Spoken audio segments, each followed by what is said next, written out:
What a dress! Chloe sneered, her eyes raking over me. Forgot to update your name tag, too? Laughter, sharp and cruel, rippled through the room. They all laughed, a mocking wave crashing over me, until a distant rumble grew into a deafening roar. A military helicopter, sleek and black, descended from the night sky, landing with a thunderous thwack just outside the resort. "Lieutenant General Cole, ma'am!" Colonel Ellison's voice cut through the stunned silence. "The Pentagon requires your immediate presence." My sister, Chloe, went visibly pale, her perfect smile dissolving. My ex, Jason, sagged into his chair, drink forgotten.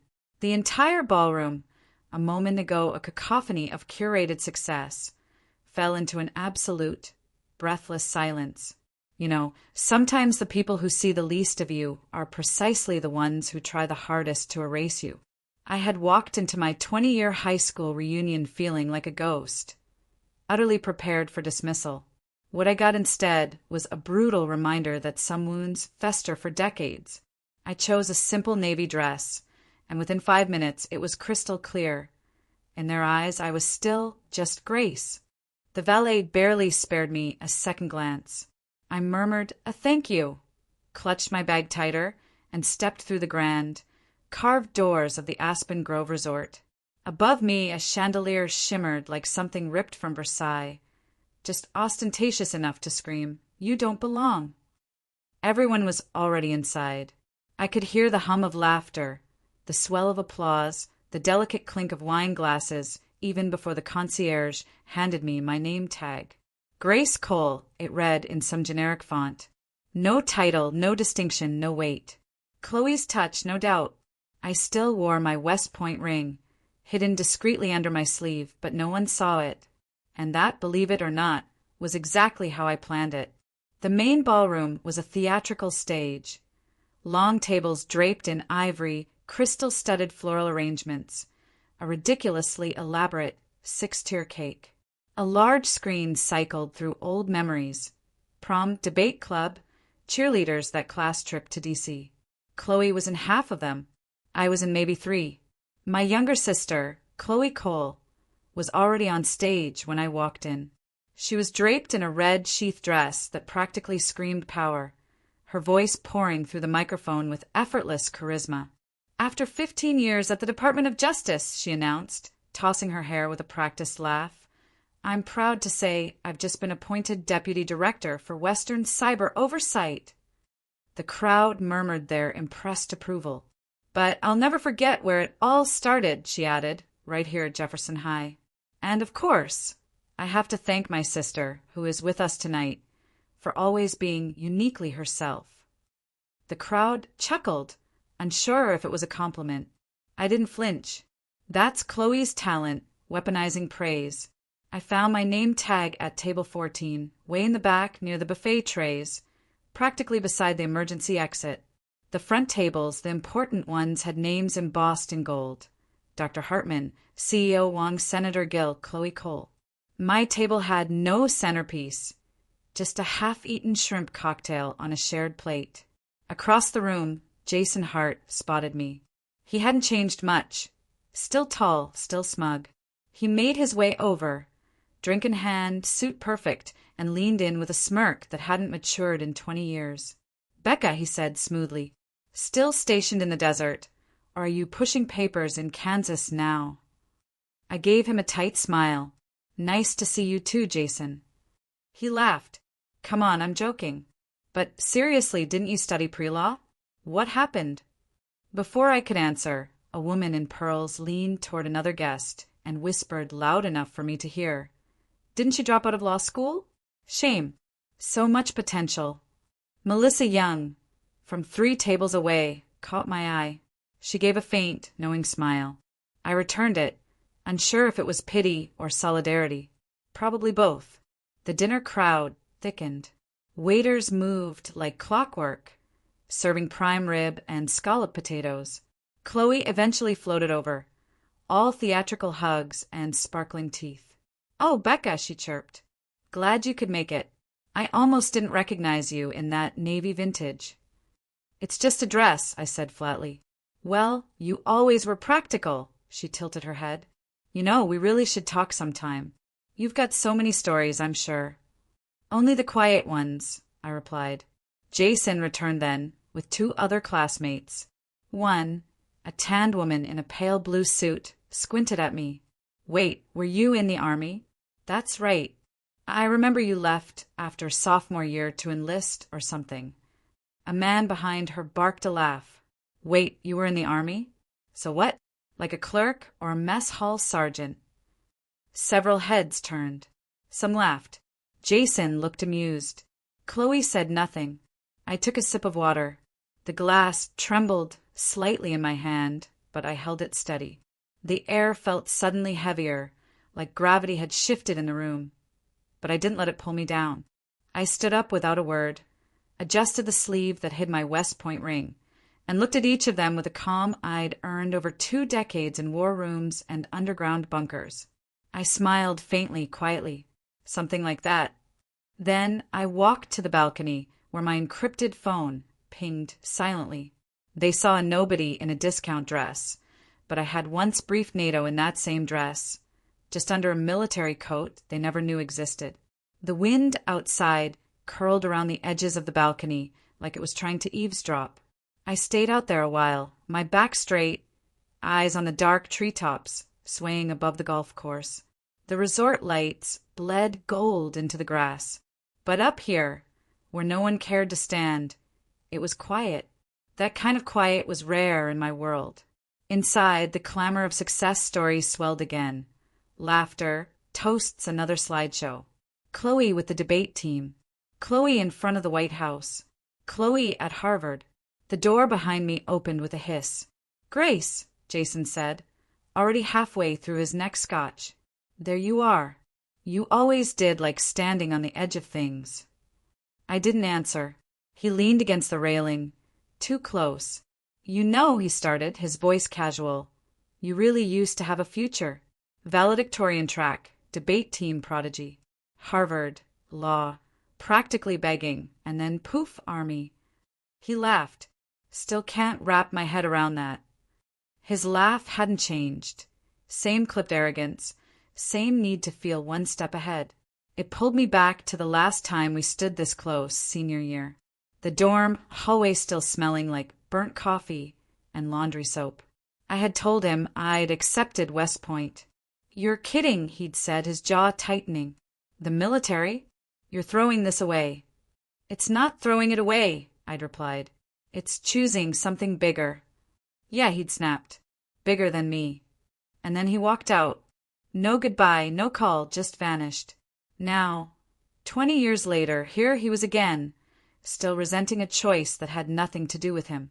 I didn't disappear, Jason, I said, my voice calm. I just stopped explaining myself. He scoffed. You always did like cryptic answers. I turned to go, but he caught my arm gently, just enough to stop me. You could have been someone, Grace. I looked at him. I am someone, just not someone you'd recognize. Before he could answer, the door swung open again. Chloe, Jason, she called, that faux breezy tone she used when she wanted to be overheard. They're asking for the golden trio picture. Come on, for old time's sake. Her eyes flicked to me, and her smile widened. Oh, Becca, didn't know you were still here. Thought you might have ducked out early like usual. Jason dropped his hand from my arm. Chloe approached, looping her arm around his like it had always belonged there. Anyway, she continued, brushing a non-existent speck off Jason's jacket, everyone's dying to know what our class's only DOJ appointee and its most successful real estate developer have been up to. I told them you two are still deciding who wins the power couple crown. She laughed, but there was something pointed in her glance at me. Jason chuckled awkwardly, clearly unsure whether this was flirtation or performance. Chloe's eyes sparkled. And Grace, what are you up to these days? Still somewhere hot? I'm in transition, I said simply. Oh, she said with mock concern. Not out of work, I hope. I manage fine, I replied, just not from behind podiums. She tilted her head, always so mysterious. Her smile tightened. But I guess not everyone likes the spotlight. She turned, tugging Jason back inside, her heels clicking with satisfaction. I stayed there a moment longer, letting the wind thread through my fingers. The bar lights from inside painted slivers of gold across the floorboards. I wasn't angry. I had spent too many years learning how to feel everything and show nothing. Eventually, I re-entered the ballroom. The room had shifted into after-dinner mingling. Smaller clusters, more drinks, looser tongues. Melissa was at the edge of a group near the bar, nursing a glass of wine and watching. I joined her. That was painful, she murmured. I smiled faintly. Which part? All of it, she replied, then added. You look better than them all, by the way. I doubt they'd agree. Doesn't matter. Truth doesn't need a majority vote. I appreciated her. She didn't pretend to know everything. Didn't rush to fill silence. She simply observed. Across the room, Chloe leaned in close to Jason, whispering something that made him laugh. When she caught me watching, she didn't look away. She just smiled. Didn't she used to follow you around like a shadow? Melissa asked. She learned to outshine me instead, I said.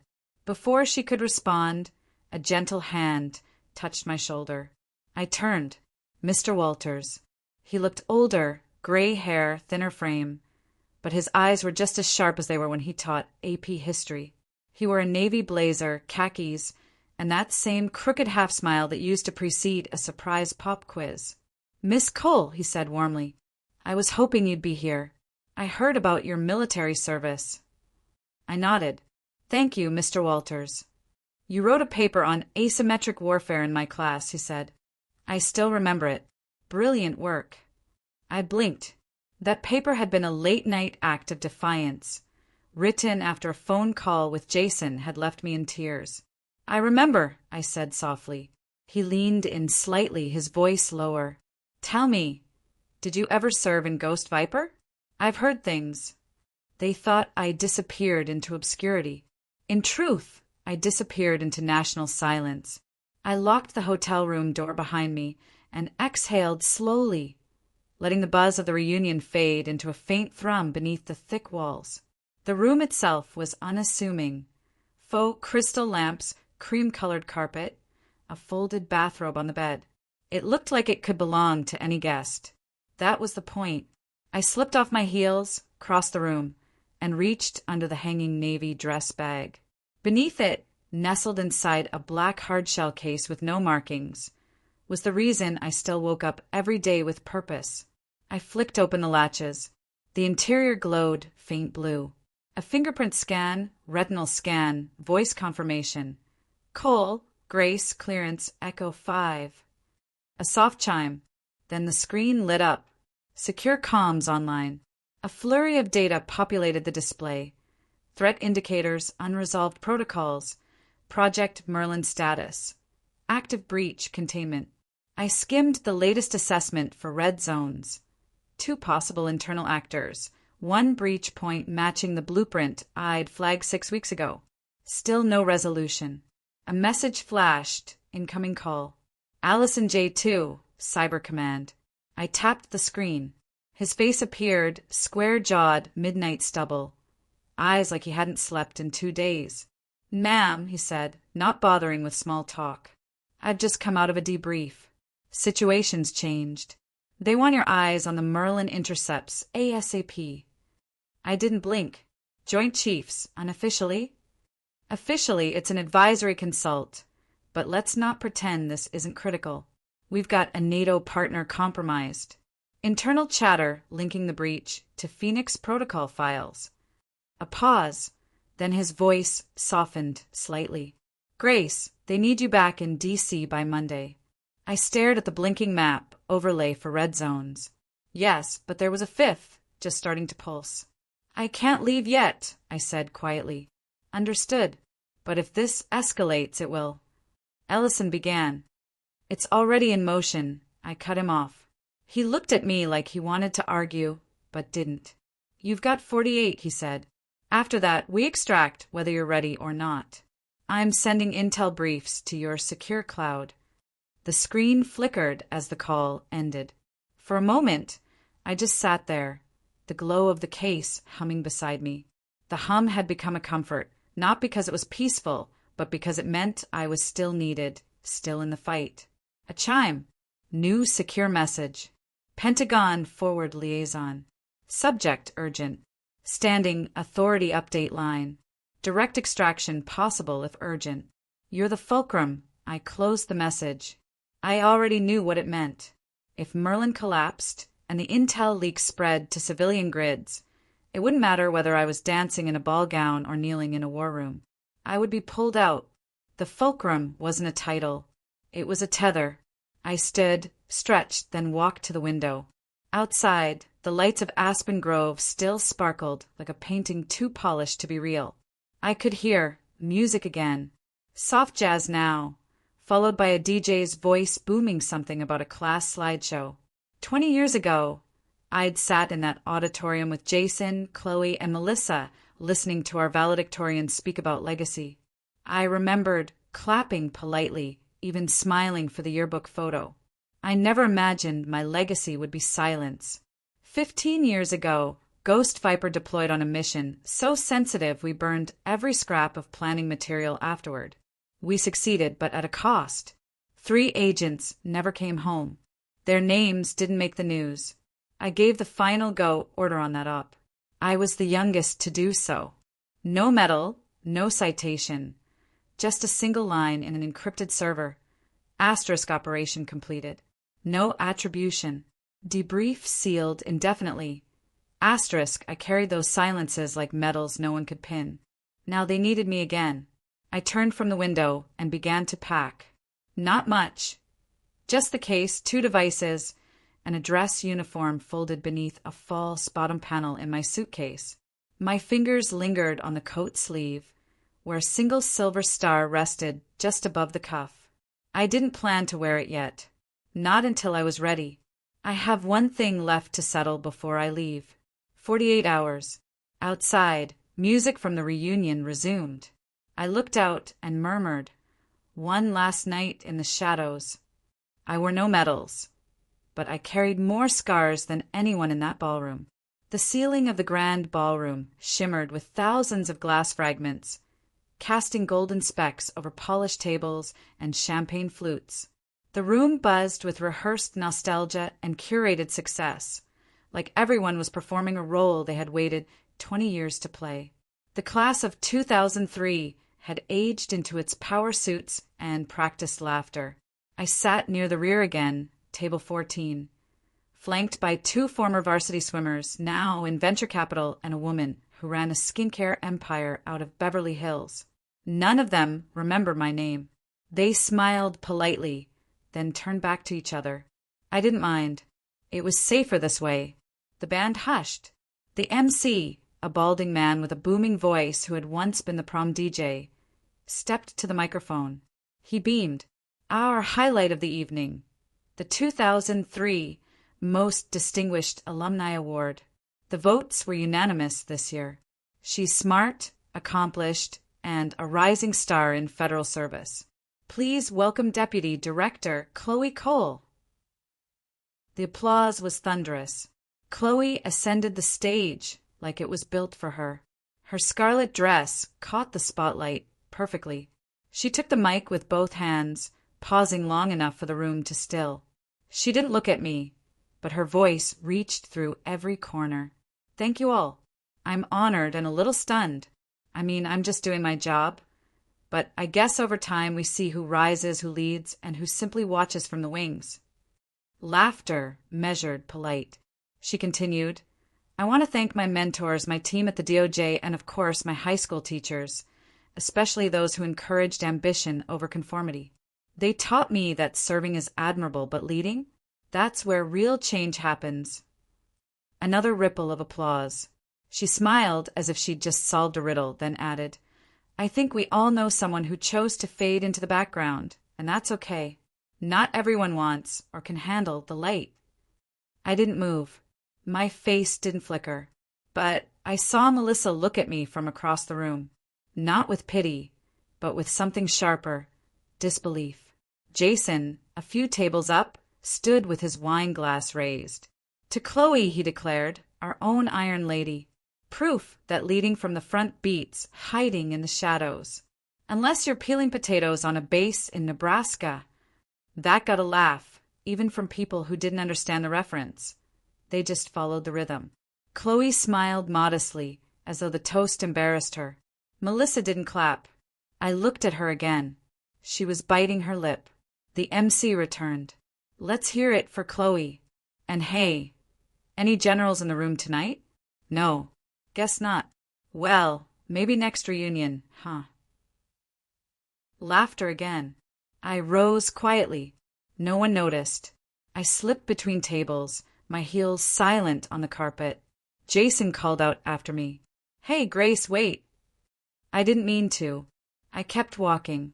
There was nothing left for me to hear. The hallway was cooler, dimmer, far from the lights and curated memories. I moved past framed photos of our senior year, homecoming, theater plays, awards nights, and into the vestibule where the air held less expectation. Outside, the night wrapped around me like armor. The sky above Aspen Grove was velvet black, punctuated by stars I hadn't seen for days. I took a breath. Then my encrypted phone buzzed in my clutch. Asterisk extraction cleared. HL time. 6 minutes. Asterisk, they said my life had amounted to nothing. But then the sky began to shake. I stood alone near the edge of the lawn. Past the clusters of fairy lights and string quartets. Past the perimeter where the photographers had stopped shooting and the voices had begun to soften into polite, well-oiled networking. Beyond the trellises, the night was quieter, cooler. My heels pressed gently into the damp grass, and I tilted my head upward to watch the stars. For a moment, they reminded me of the sand-colored nights overseas, of field maps lit by filtered moonlight, of a silence that meant danger, not dismissal. Behind me, the echoes of the reunion still clung to the air. Chloe's acceptance speech, Jason's wine-soaked joke, the MC's final laugh. In their eyes, I had exited the story already. Unimportant, forgotten. I once told Melissa years ago in passing, I don't need them to clap. I just need them to see. I hadn't meant for that moment to arrive this way. The wind shifted. A low rumble started. Soft at first, barely distinguishable from the ambient hum of generators and distant traffic, but it grew. Waiters paused mid-step. Someone looked up. A few guests glanced around, puzzled. Then the lights on the grass flickered, white dots replaced by harsh, concentrated beams from above. A sound cracked through the air like thunder, splitting sideways. People gasped, trays dropped, glass shattered, napkins flew. From the northern treeline, a dark form emerged, angular, exact. A military helicopter, matte black, slicing the sky with precision. Its rotors thundered as it hovered above the lawn, lights blazing into the crowd. Screams of confusion. Phones out. Someone yelled, "What's happening?" A mother pulled her child close. Jason shielded his eyes. Chloe's champagne flute tilted, spilling gold down her dress. The helicopter began to descend, rotors kicking up a cyclone of leaves and petals. Guests stumbled back as hair and ties whipped in every direction. The string quartet stopped playing. Cameras flashed, not out of joy now, but confusion, fear. Then it landed. The door opened. Colonel Marcus Ellison stepped out in full dress uniform, ribbons gleaming under the floodlight. His boots crunched the gravel path as he crossed the lawn, high pace, unhurried. He didn't glance at the crowd. His eyes were locked on one thing, me. I didn't move. I stood straight, arms at my sides, the wind pulling slightly at my navy dress. For the first time that night, I didn't feel underdressed. I felt exactly as I needed to be. Ellison stopped 3 feet away, squared his shoulders and saluted. Crisp, deliberate, impeccable. Then he spoke, his voice projected over the stunned silence. "Lieutenant General Cole." "Ma'am, The Pentagon requires your presence. Immediate briefing. The words hit the air like a detonation. Someone gasped. Another dropped a phone. A wine glass shattered. I heard Jason's voice behind me, barely above a whisper. No. What? Chloe stumbled back a step. Her mouth froze open, her eyes wide and glassy. Melissa was the first to move. She stepped forward, breath caught, then whispered just loud enough to carry, "Oh my God, Grace." They all froze as Ellison said the words, "Lieutenant General Cole." I had never spoken my title aloud in public, but now it roared through the silence like thunder. The last vibrations of the helicopter blades rumbled through the earth like an aftershock. The air had gone still again, but not silent. This was the quiet of stunned disbelief, of neurons failing to catch up to what eyes had just seen. Colonel Ellison handed me the folder, black embossed, sealed. His voice dropped just enough for only me to hear. Target movement confirmed 2 hours ago. Pentagon wants eyes on intercept recommendations. Merlin's window is narrowing. I nodded once. Anyone dead? Not yet, but that won't hold. From behind him, I heard Chloe's voice crack through the frozen silence. Wait. Did he just say General? All eyes shifted to her. She stood barefoot now, having lost a heel in the chaos, clutching her clutch like a lifeline. Her dress sparkled beneath the floodlight, but her face was losing its sheen fast. "Grace," she repeated, her voice rising. "You're in the military, but I thought I was peeling potatoes in Nebraska," I said calmly. Jason stumbled forward, still gripping his wine glass like it might anchor him.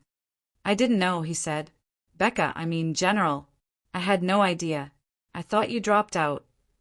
Law school, West Point. I didn't even." He trailed off as the cameras started flashing. Melissa stepped beside me, her hands trembling. "I don't understand how you hid this." "I wasn't hiding," I said. "I was serving." Somewhere in the crowd, someone started clapping.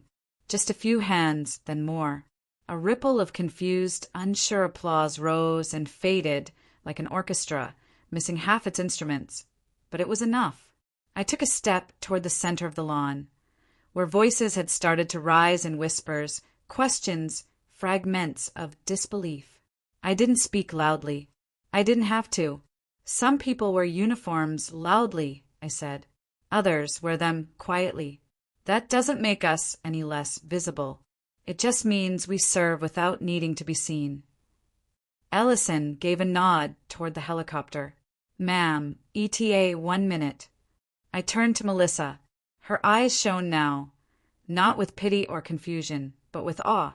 "You really are the fulcrum," she whispered. I smiled faintly. Sometimes silence is a blade. Jason tried again. "Becca, please, can we talk?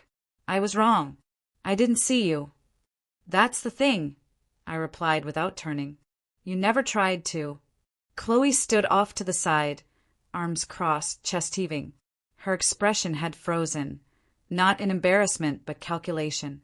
As the crowd shifted, phones raised and whispers became captions, she quietly pulled out her own. One quick swipe, she opened her podcast app, tapped record. "This is Chloe Cole," she began in a low, controlled voice. "Live from Aspen Grove, where some very interesting truths are unfolding." Behind me, the rotors kicked up again. Ellison guided me to the helicopter, and the ground fell away beneath my feet. As I climbed aboard, flashbulbs snapped, faces blurred beneath the growing cloud of wind and debris. Some still clapped, some stood frozen, some pulled out their phones. As we lifted off, I caught one last glimpse through the window. Chloe, eyes burning, still recording. By the time my boots touched Pentagon ground, the internet had lit up, and Chloe's voice was already echoing across my inbox. The secured door sealed, shut behind me with a pressurized hiss. Inside the skiff, the silence was dense, thicker than noise. The digital haze of Aspen Grove had been replaced by concrete walls, needed lighting, and the hum of threat matrices crawling across classified screens. I shed the last fragments of reunion perfume at the threshold. Here it was sweat, data, and urgency. Colonel Ellison briefed me while walking briskly past rows of terminals. I was already scanning the contents of the secure tablet he'd handed over. Logs from a breach surge near a Baltic server farm. Half-matched encryption markers. Suspected disinformation clusters tagged Merlin adjacent. General Monrose is waiting, he said. I didn't pause. We turned into the operations suite. At the end of the room stood Monrose, imposing, unreadable, his chest adorned with a full career's weight in ribbons. Cole, he said, his voice taut. I've seen the chatter, both from inside the wire and outside. You're still good. I'm focused, sir. Good, because I need your eyes on the disinformation vector. This one's political and personal. He passed me another dossier. A projection flicked on behind him. Maps lighting up in pulses, timelines crossing with hashtags from the last 48 hours. Merlin's breach patterns correlate with the sudden viral trend involving your name. Civilian networks picked up a podcast that blew your profile wide open. I stiffened. Chloe. Correct. The episode's called My Sister the Myth, released less than 12 hours ago. Already re-uploaded by 24 alt media channels. I didn't need to listen. I knew the cadence of her voice, the precision of her passive aggression. We need to talk about military narcissism.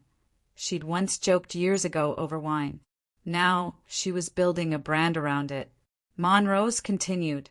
She accuses you of weaponizing rank for validation. Calls your Pentagon presence a narrative move. Claims you ghosted your own family and now return in full uniform to steal the spotlight. And the public? I asked. Split, he replied. You've got veterans calling her ungrateful, but influencers are picking it up. TikTok edits, Reddit debates, hashtags trending. Hashtag shady sister in shadows, hashtag real grace, hashtag warrior PR. I exhaled slowly. Sir, I'd prefer not to engage. You don't have a choice, he said. The civilian info ecosystem has become a secondary battlefield. If someone's tying your name to Merlin, it's not just gossip.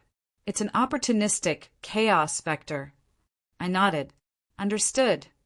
He looked at me, something unreadable flickering in his expression. You know who you are. Just don't let them redefine it for you. Back at my desk in the secondary skiff hub, I scanned my secure inbox. There were over 90 media requests. Anderson Cooper, The Atlantic, even a satirical late-night host who wanted me to read mean tweets in uniform. I ignored them all. Below the requests came the other flood. Comments, hate mail, DMs calling me a fraud. Accusations that I faked my rank for a public stunt. Some even said I was an actress, not a general. One video looped me stepping into the helicopter. The caption, Deep State cosplay. I rubbed my temples. A red alert pinged on my screen. Asterisk civilian disinformation. Censor flagged Grace Cole as active target. Risk level 4.5. Initial vectors traced to pseudo-news outlet Citizen Circuit. Source uploaded hours after podcast drop. Asterisk, she hadn't just called me out. She'd fed me to the wolves.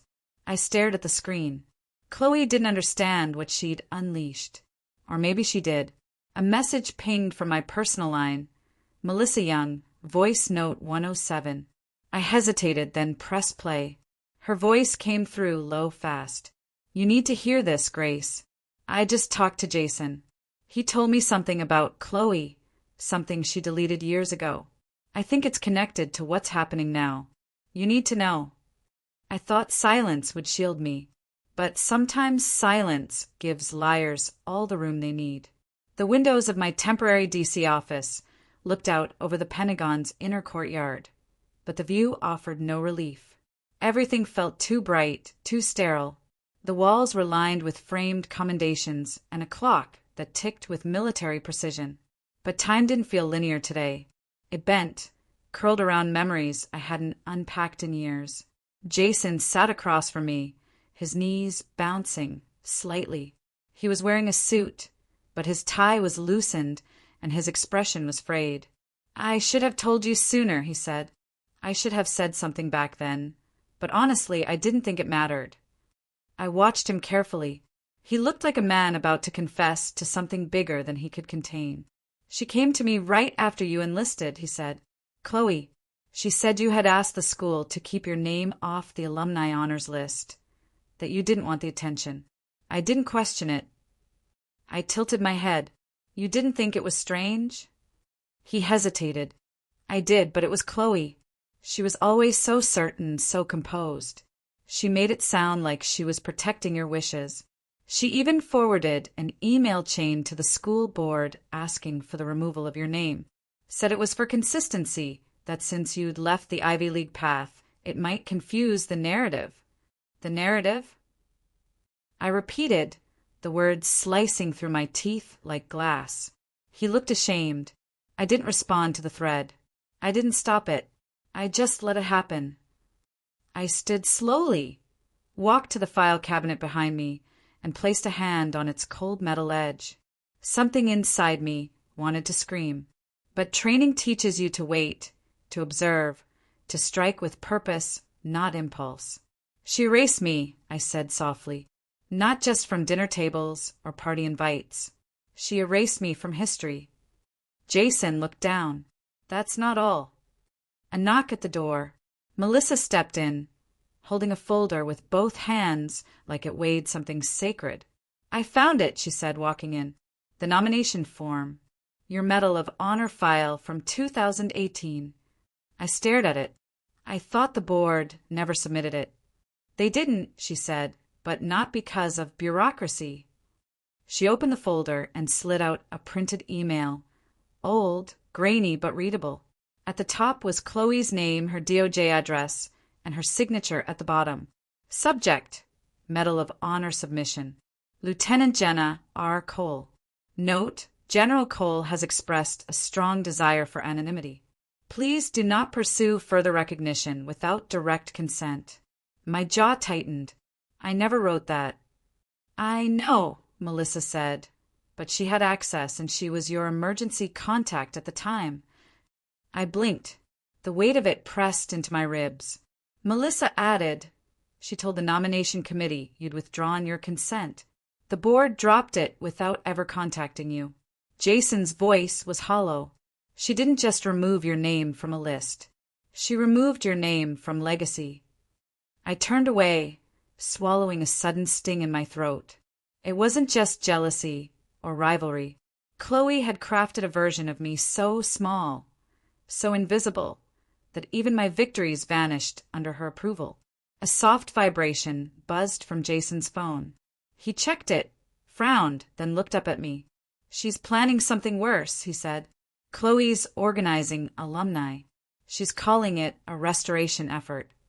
A vote to block your new nomination from going through. Says it's all to protect the integrity of the alumni brand."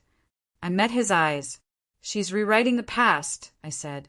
"But I'm still here and I still remember. Being forgotten is one thing. Being rewritten? That's war." The reunion auditorium smelled faintly of lemon polish and old carpet, the scent of manufactured reverence. Rows of folding chairs had been neatly arranged, adorned with maroon ribbons and tiny gold seals bearing the crest of the class of 2003. On stage, a banner read, "Legacy and Leadership, celebrating 20 years of excellence." I stood at the back, arms crossed, my military blazer buttoned cleanly over a cream blouse. I hadn't been invited, but today wasn't about invitations. It was about presence. On the stage, Chloe adjusted the microphone. Her smile was precise, her movements rehearsed. She wore a tailored ivory suit and pearl earrings. To the untrained eye, she radiated poise. "Success," she began, "is not about medals or mystique. It's about showing up day after day, about building something others can trust." Applause rippled through the crowd. Alumni, current students, a smattering of media. Reporters scribbled notes. Camera phones flicked up. She continued, "My sister once said she preferred to serve in silence, but silence can be misleading. Silence lets myths grow in the cracks of truth." A murmur rose.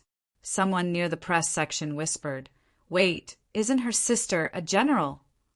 Chloe smiled faintly as if she hadn't heard. "Real leadership," she added, "doesn't come from titles. It comes from showing up when it matters." Melissa found me near the side aisle and pressed a manila folder into my hand. "It's all in there," she said softly. "The disavowal acknowledgement, the nomination memo, and that photo."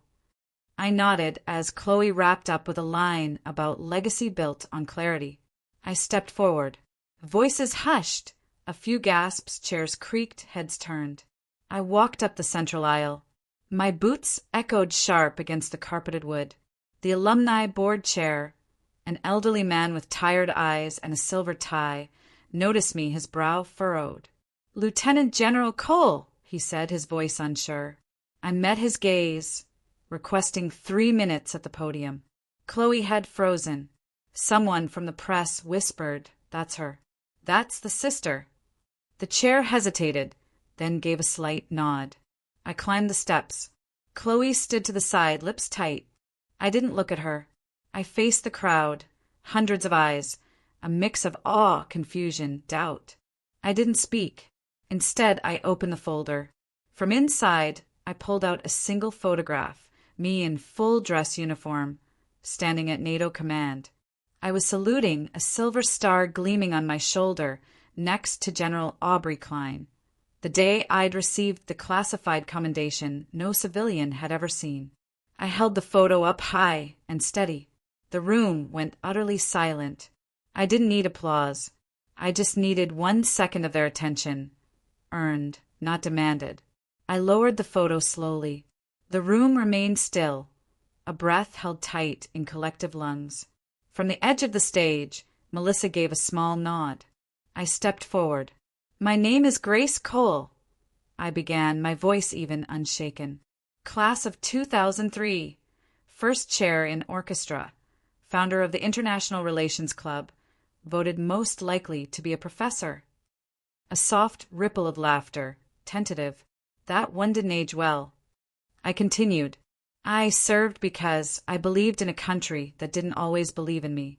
I didn't wear a name tag for approval. I wore one to remind me of purpose." From my folder, I held up a thin packet. Copies of operation briefs with redacted code names, letters of commendation, the nomination record Melissa had uncovered. These are parts of a life lived beyond this room. Not glamorous, not loud, but real. I didn't look at Chloe, though I felt her presence like a vibration at the edge of my spine. Instead, I scanned the crowd. Faces I once knew, students watching from the aisles, reporters hovering near the exits. "I won't name names," I said, my voice firm, "because this isn't about anyone else's story. It's about mine, about those who serve quietly, who show up not for attention, but because not showing up would mean someone else might pay the price." I paused, then added, "Some of us protect in silence. That doesn't make our stories invisible." Camera shutters clicked. Someone near the front wiped at their eyes. "I'm not here for praise," I said. "I'm here to remind you that truth is louder than applause and far harder to silence." I turned slightly, letting my eyes land just over the crowd. You can erase names from walls, but not from memory, and certainly not from history. With that, I stepped back from the microphone. No music played, no loud cheers, just something deeper, a reverent hush. I descended the stairs, passing rows of alumni and students, some leaning forward, some blinking away surprise, others nodding slowly. As I reached the back of the auditorium, the alumni board chair stepped onto the stage, clearing his throat. He adjusted his glasses, glanced toward me, then spoke into the mic. "It's time we corrected a mistake. General Cole, your name belongs on our wall." When the call came from the White House, I didn't feel triumphant. I felt tired but ready. The early morning hum of the Pentagon was always the same. Hallways too wide, lights too white, Footsteps swallowed in a rhythm of purpose. My office sat tucked behind layers of clearance, but that morning it felt strangely exposed, like the silence knew. Colonel Ellison entered without knocking, a rare gesture of respect. He carried a sealed folder, blue and gold, marked executive notification. He didn't speak at first, just placed it on my desk and stood back. I opened it slowly. The President of the United States takes great pride in awarding the Medal of Honor to Lieutenant General Grace Cole for acts of valor above and beyond the call of duty. The words blurred slightly, not from emotion. At least, not the kind people expected. I wasn't crying. I wasn't smiling. I was absorbing. It's public, Ellison said. Next week, South Lawn, full ceremony. I nodded. Who else knows? Media's embargoed until noon, but Melissa's outside. She knows. I looked out the glass. Melissa was pacing with her phone, earbuds in, scanning headlines. I opened the door and she spun around. Have you seen it yet? She asked breathlessly.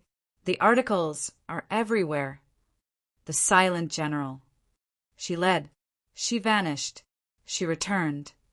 Even the Post has a front page spread. She pulled out her phone. Listen to this quote. She carried the burden of command without ever asking for a podium. Now the country insists she stand on one. She looked up at me, eyes bright. Grace, it's happening. I managed a small smile. Feels strange. Strange, like I've been underwater for years, and someone just turned on the sun. Her expression softened. You earned this. Before I could respond, my secure line lit up. A presidential liaison officer came on the screen. Young, polished, rehearsed. General Cole, the president would also like to discuss a defense advisory role for civilian-military integration oversight. You'll receive formal documentation by week's end. I blinked slowly. Thank you. He nodded. And congratulations, ma'am. On behalf of the nation. After he disconnected, I stepped outside, not into the crowd, just down the side path behind the building, where the night sky lingered a little longer in the shade. I walked without direction, hands in pockets, boots silent on gravel. No cameras, no salutes, no one calling my name. Just breath and air and memory. Near a low bench, I stopped, sat, looked up. So this is what being seen feels like, I whispered. Strange. The wind rustled. Nearby trees. Somewhere, a distant car, door slammed. When I returned to my quarters, the lights were still off. A small envelope sat on the floor, slipped neatly under the doorframe. No stamp, just a name in elegant ink. Return address, Chloe Cole. I opened Chloe's letter, expecting damage control. Instead, I found a memory. The envelope had no embellishment, no logo, just my name written in her familiar, looping cursive. Inside was a single card with faint watercolor borders and 4 words in the center. Can we talk? Below that, a place and time. Sunday, 10:03 a.m. Monoborough, downtown Seattle. No flourish, no manipulation, just an ask. That morning, the cafe was quiet, its windows fogged from the cold. The hum of the espresso machine, the only background music.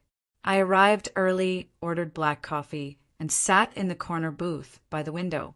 Civilian clothes, no uniform, no rank. Chloe arrived 10 minutes late, alone. She wore no makeup, her hair tied back in a loose braid. Her eyes were rimmed with fatigue, but not from sleep deprivation. This was emotional erosion, the look of someone who had stopped pretending to win. She sat across from me, didn't ask if she could, just did. For a long moment, we said nothing. The clink of ceramic cups and distant murmurs of baristas filled the space between us. Then she slid a small velvet box across the table. I opened it slowly. Inside was a photo, aged at the corners, slightly faded. 2 girls, maybe 8 and 11, dressed in matching Halloween camouflage costumes. Both saluting, one grinning wide, the other, smaller one, staring dead serious at the camera. You kept this? I asked softly. I almost threw it out 6 times, she replied. But I couldn't. I looked at her. She wasn't performing. She wasn't building a narrative. "I spent 20 years trying to outrun your shadow," she said, her voice low. "Turns out I built that shadow myself." "I didn't want you to disappear," she whispered. "I just didn't know how to exist next to you." For the first time in 2 decades, I saw the sister I'd grown up with. Not the polished prosecutor, not the media strategist, just Chloe. The girl who used to crawl into my bunk during thunderstorms and whisper, "Don't leave first." I reached across the table and laid my hand gently on hers. Her breath caught then. "Maybe now," I said quietly, "we stop running." It wasn't about medals. It was never about medals. But standing on that stage, I finally let myself feel proud. The air on the south lawn held a kind of stillness that felt rehearsed, ceremonial, unbreakable. A white canopy stretched across the center of the space, flanked by rows of seats in tight military symmetry. Uniforms gleamed. Flags fluttered. The orchestra played softly in the background, subdued, reverent. I stood at attention, my service blues immaculate, every ribbon and bar aligned with years of silence. My gloves were crisp white, my spine a line of steel. Beyond the platform, hundreds of eyes watched. Cadets, generals, senators. And somewhere in the third row, Chloe sat beside Melissa, hands clasped, face unreadable. She clapped with the others. No fanfare, just presence. The president, a man with an unshakable calm, approached the podium. "Today," he began, "we honor not just a soldier, but a sentinel, a woman who walked through 20 years of conflict, diplomacy, and secrecy, not seeking fame, but protecting others from its cost." He paused, scanning the crowd. Lieutenant General Grace Cole chose silence. "But it is time we speak her name aloud. It is time we say thank you." The audience stood. Applause rang through the lawn. Not thunderous, but steady, grounded, earnest. He turned, took the blue ribbon from the box. With slow, practiced care, he placed it around my neck. The gold star gleamed in the spring sunlight. For the first time in a long while, I allowed my chest to rise fully. Somewhere in the crowd, a child clapped louder than the rest. A veteran near the back removed his cap and held it to his chest. As I turned to descend the steps, a young cadet in dress grays stood rigidly at the foot of the stairs. She couldn't have been more than 19. Her chin lifted slightly. "Thank you, ma'am," she said, saluting. I returned the gesture with a nod, saying nothing. I reached the podium again, this time for words. "I used to believe silence was strength," I said quietly. That to serve meant to disappear. But I've learned something else. I paused. We don't serve for applause, but sometimes it's good to know we were never truly invisible. The applause came again, softer this time, reflective. I turned back to the president, offering my hand. He shook it firmly, then leaned in, his voice low, but firm enough to carry only to me. "You're not done yet, General." They offered me a desk in the West Wing. I chose a classroom in Fort Liberty. The lecture hall wasn't grand, just beige walls, scuffed floors, and the faint hum of aging ventilation. But to me it was perfect. 30 cadets sat at attention, notebooks open, eyes alert. The nameplate on the podium read, Lieutenant General Cole, but the title mattered less now.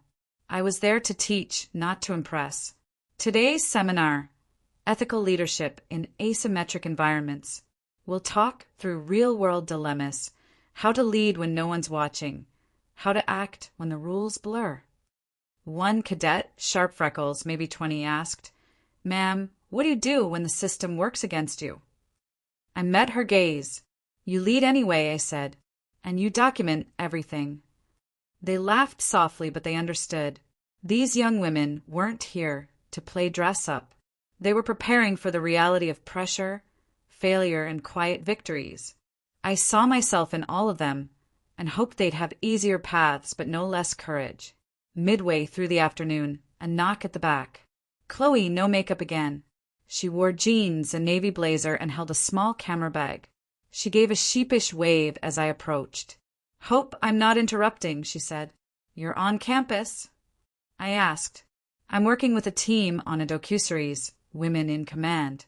Thought I'd start where I should have started years ago. I raised an eyebrow. That's a long way from podcast snark. She shrugged. People change. Before I could reply, Melissa appeared behind her. She grinned, holding up a book mock-up, leading in silence, lessons from the field. "Publishers interested," she said. "They want co-authors. You in." I looked between the two of them, my sister and my old classmate, both reshaped by truths neither of us had planned to face. I nodded once. "Let's write it right." Back in the classroom, the cadets had gathered near the front.